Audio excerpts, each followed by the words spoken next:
client-side React project as well as our server. So now we need to actually have the two communicate. And the first thing I'm going to want to do within my server is going to be to install cores. And what this is going to do is allow us to actually talk to our server without any errors. And then we could just say app.use cores in our server.js, and that's it. So I can run my server again. And then, I have to actually import it.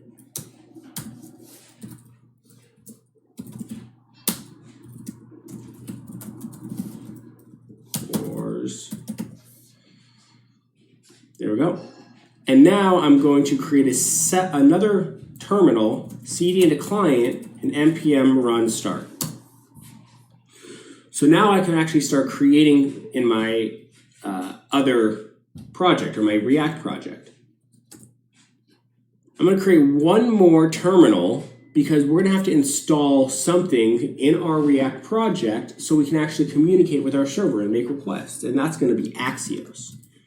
So I'm going to npm install Axios as well. So I have 3 terminals running, one that has my server, the other that has my React project, and then I have this, which is actually just installing Axios within my React project. So if we come back over here, we could see our React project working just like we had before, where we can add. All right, so before we can actually get anything as a response for our athletes, let me actually create an athlete, because remember, we had just deleted. So I'm going to make a post request and create an athlete. Perfect. So if we come back over to our code, we've got a lot going on, but one more time, I just want to emphasize. We have our server running here. We have our React project running here. And then we have what we just did was install Axios in this one. All right. So if I come over here and go to index view, I want to create the logic so that I can, instead of hard coding something here, we can actually get a list of all the athletes in our server or in our database. So let's import, and we're going to use Axios from Axios. In addition to Axios, we're going to need useState and useEffect to actually make the API call and save the data. So const athletes set athletes equals useState, and that's initially going to be an empty array. And then I'm going to use useEffect to make that API call. And the API call, remember, is going to be http://localhost 8000/API/athletes. Then let's set athletes. We're going to have to get the response. Set athletes to the response data. Catch will have an error, and let's just console log the error. All right. And in our useEffect, we'll have to send in that empty array so it only runs on the first render. Okay. So we're going to have to replace this list item with some logic to loop through our athletes. So I'm going to say athletes.map, and it's going to be what? The athlete and then some index. And the reason we need the index is to give the item a key. So I'm going to move a lot of this up here, or all of it up here, and I'm going to make the key equal to index, and it's going to link to, instead of /5, it's going to be /, and I'll concatenate athlete._ID. Instead of John Smith, it will be athlete.firstname, athlete.lastname, and then a link will go to,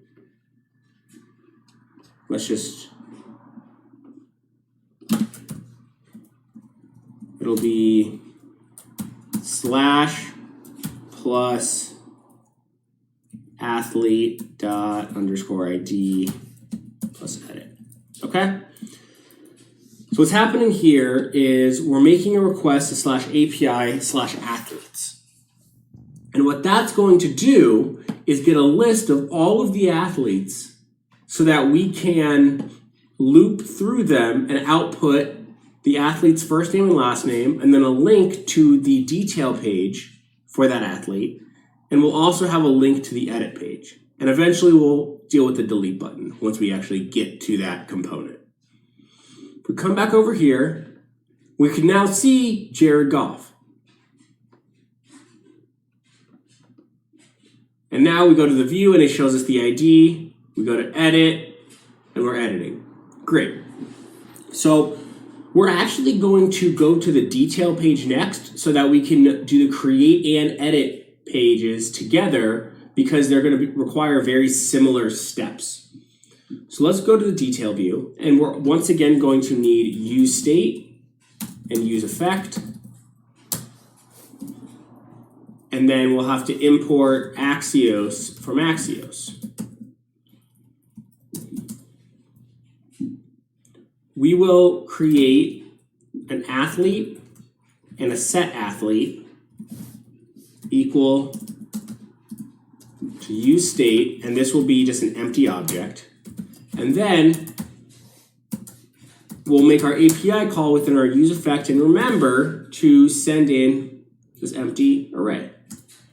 Within here, I'm going to say axios.get, and remember the endpoint to get a specific athlete is http://localhost 8000/API/athletes or athlete.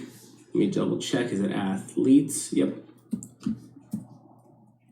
/ and let's send the ID that was sent in, and this ID is coming from the actual route.